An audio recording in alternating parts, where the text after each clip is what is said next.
Par quoi peut-on caractériser un système social et culturel? D'abord, il y a des individus qui ont un statut donné, il y a des référents hiérarchiques, des catégories sociales dominantes, il y a une idéologie circulante, il y a des groupes d'appartenance, les individus font partie de différents groupes, il y a une catégorie dominante, une catégorie sociale dominante, il y a une manière de se définir, de définir sa propre identité, et puis surtout, et ça nous préoccupe grandement aujourd'hui, la transmission des savoirs, comment se produit-elle dans les différents systèmes culturels. Bien, alors je précise d'emblée que j'aurais envie de présenter cela comme une ligne du temps, une société remplaçant une autre, en réalité pas du tout. Les différentes sociétés que je vais mettre en évidence procèdent par strates. Vous allez retrouver certains systèmes sociaux dans l'actualité quotidienne qui pourtant relèvent d'une structuration très ancienne. Et donc je vais essayer de montrer que même si on est aujourd'hui à la troisième révolution du signe, la première révolution, c'est l'écriture, l'invention de l'écriture.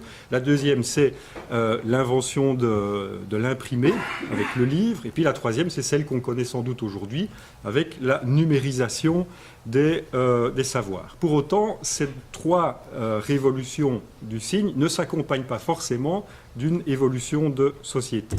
Alors, la première société, c'est la plus ancienne, c'est la société tribale, dans laquelle l'individu est considéré comme un serf, comme un esclave. Au Moyen-Âge, la plupart des gens avaient comme statut celui de la servitude. Si on remonte plus loin, en Égypte ancienne, 99% des Égyptiens du moyen, enfin de l'ancien empire sont des esclaves au service du pharaon. À quel groupe appartient-on? On appartient à une cité, à une tribu, un comté, un duché, tout ce que vous voulez. Donc un groupe social assez restreint du point de vue géographique. À qui se réfère-t-on quand on souhaite prendre une décision? Eh bien, à ce que disent les ancêtres, à ce que met en évidence la tradition. La catégorie dominante est le clergé. Donc je rappelle qu'en Égypte ancienne, le pharaon a beaucoup moins de pouvoir que le clergé qui l'entoure. L'idéologie dominante, c'est là où les religions. À qui essaye-t-on de s'identifier? À la figure du saint, voire même, dans certains cas, du saint martyr. Et donc vous voyez que c'est une structuration très ancienne, mais qui a encore cours aujourd'hui dans certaines sociétés d'aujourd'hui, très éloignées géographiquement. Enfin, je ne vais pas citer de pays pour ne pas faire de raccourcis ou de stéréotypes. Et la transmission des savoirs, comment se produit-elle dans cette société? De façon orale. Il y a un maître, il y a des élèves, et on apprend aux élèves de façon généralement orale. Le maître étant en général le seul à savoir lire et écrire dans un premier temps. Alors, à cette société tribale succède une société moderne, dans laquelle l'individu, grâce à l'invention de l'imprimerie, a accès à un certain nombre de savoirs, pour peu qu'il sache lire, et dès lors acquiert un pouvoir de citoyenneté. Si je sais lire, si je sais écrire, je sais remplir un bulletin de vote, je sais le mettre dans une urne, etc. etc. À quel groupe appartient-on? À celui de la nation. C'est la naissance des nations-États, à partir de la révolution industrielle, à la naissance des grands États, la France, l'Allemagne, la Grèce, et ainsi de suite, l'Angleterre. À qui se réfère-t-on? À l'adulte. L'adulte prend un pouvoir fort sur les autres. Allez voir un peu les photos des années 20. Les jeunes essayent de ressembler à des adultes. Ils se laissent pousser la moustache, ils prennent des poses un peu raides pour ressembler à un adulte. Quelle est la catégorie dominante? C'est celle des savants, ceux qui disposent d'un savoir, généralement encyclopédique par ailleurs. À quoi se réfère-t-on d'un point de vue idéologique? À la loi, qui est consignée dans un livre, dans un code, à la science, qui permet tout, la croyance dans le progrès. On essaye de ressembler à un héros, souvent d'ailleurs un héros guerrier. C'est la figure dominante du poids lutte 14-18 qui domine. Et la transmission du savoir se fait par le biais d'un livre centralisateur, aussi bien le maître que l'élève, disposent des mêmes manuels pédagogiques, de la même bibliothèque, etc., etc. Vient ensuite la société. Donc la société moderne a culminé, si on veut absolument donner une date, je dirais en 1969, le premier pas de l'homme sur la Lune. On pensait que tout était possible, que la science allait résoudre tous les problèmes. Alors dans la société postmoderne, qui est celle d'aujourd'hui, l'individu, qui est-il? C'est un individu consommateur. Je ne suis plus tant membre de tel parti que acheteur ou client de Peugeot, de Renault, de Toyota, etc. On se distingue par nos modes de consommation. Le groupe devient l'individu. C'est l'essor de l'individualisme contemporain. Des gens comme Lipovetsky l'ont très bien montré. Le référent, c'est le jeune. Là, on n'est plus en 1920, on est aujourd'hui. Et c'est assez amusant de voir le renversement de perspective. Les adultes, sur les photos d'aujourd'hui, essayent le plus possible de ressembler aux jeunes, par différentes stratégies possibles d'ailleurs. La catégorie dominante, c'est les médiacrates, ceux qui occupent le terrain des médias. L'idéologie dominante, c'est l'opinion. On n'a presque plus besoin d'aller voter, il suffit de demander par sondage quelle est l'opinion des gens sur tel ou tel sujet. On essaye de ressembler plus ou moins à des stars. Alors, ça dépend un petit peu de nos catégories d'âge, mais d'aucuns essayent de ressembler à Mick Jagger, d'autres à Pamela Anderson, et ainsi de suite. La transmission des savoirs. On copie la mode. On va chercher des trucs de mode chez les stars, d'où l'essor d'ailleurs des magazines paparazzi. La transmission, elle se fait en plus par les médias de masse. On passe plus de temps devant les écrans qu'à l'école. Et on est aujourd'hui... Alors comment essayer de définir la société numérique d'aujourd'hui? J'y vois pas trop une révolution, moi, en fait. Je vois plutôt une société convergente qui va aller pêcher des éléments dans les trois sociétés précédentes. L'individu, qui est-il? C'est le blogueur, c'est le Twitter, c'est le Facebooker.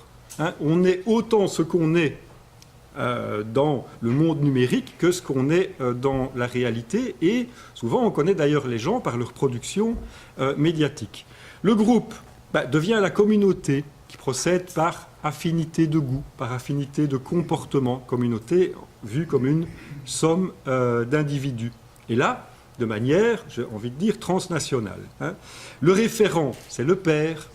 Et c'est d'ailleurs un référent qui procède aussi de cette manière par apprentissage. La plupart des jeunes aujourd'hui apprennent les ordinateurs par le groupe de copains. Et d'ailleurs, beaucoup d'adultes aussi procèdent de cette manière-là. Donc la catégorie dominante deviennent ceux qui savent utiliser, manier ce langage. On a tellement dit que la crise économique récente était une crise virtuelle, à partir d'un argent qui n'existait pas. L'idéologie dominante, c'est un peu le buzz, qui est un mélange de croyances et d'opinions. Il paraît que nous pensons que, mais c'est de l'ordre de la croyance. Ça n'est pas le fait avéré. La figure identitaire, c'est le moi. On ne s'est jamais posé autant de questions aujourd'hui que sur soi. Il n'y a qu'à voir dans Facebook à quel point on a envie d'étaler où on est, ce qu'on aime, ce qu'on porte comme vêtements, etc., etc. Et puis, la transmission, elle procède aujourd'hui davantage par médias horizontaux. C'est une autre façon de décrire les médias numériques, c'est-à-dire que je vais chercher des informations chez quelqu'un qui me fournit des informations et qui est lui-même en recherche d'informations. Donc, ça n'est plus le modèle hiérarchique qui existait encore dans les médias traditionnels. Alors, par rapport à ça, si on s'intéresse à la question de la transmission des savoirs, on est dans peut-être un basculement de modèle par rapport à ça. Le modèle ancien étant celui de l'endopédia, c'est-à-dire que le savoir est contenu dans une seule tête, dans un seul livre, dans un seul lieu. Et l'exopédia, qui est plutôt une vision du savoir qui procède par recherche en dehors de ce qu'on est, en dehors de ce qu'on a.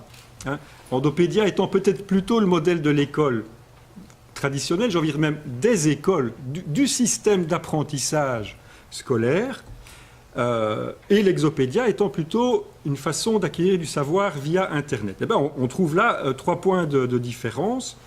Dans les systèmes scolaires, je parle de manière extrêmement générale, on procède plutôt encore d'un savoir encyclopédique. C'est-à-dire qu'il faut...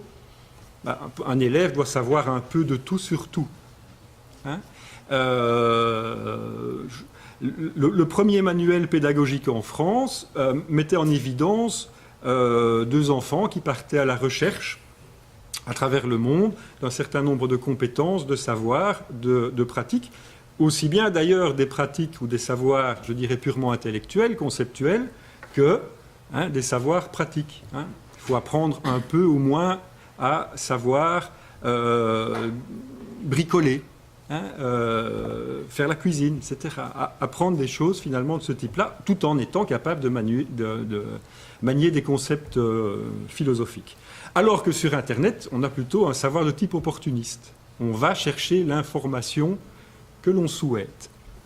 Alors, à l'école, on a un savoir organisé et systématique. Il y a des notions essentielles, des notions principales, des corollaires.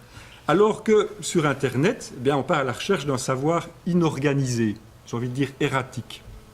Et puis à l'école, on a un savoir qui fonctionne de manière cyclique. Il est bon pour un élève d'acquérir telle compétence à tel âge. Alors que sur Internet, on est dans un savoir non progressif. Quelqu'un qui va chercher une information à 8 ans, à 10 ans, à 12 ans, à 14 ans ne le fait pas dans une perspective cyclique. Alors, la question que l'école se pose, ici de nouveau un texte, rénovation de l'enseignement, renouveau pédagogique, transformer l'école, l'évolution pédagogique de ces dernières années est indéniable. Cependant, nous sommes en droit de nous interroger sur cette évolution et notamment sur l'utilisation réelle du complexe médiatique dans le cadre de l'enseignement et de la formation à l'enseignement d'aujourd'hui. On pourrait imaginer que c'est un texte qui vient d'être écrit. En réalité, ce texte date de 1975. Donc, l'école se pose toujours la question de son rapport à la technologie et aux moyens d'information.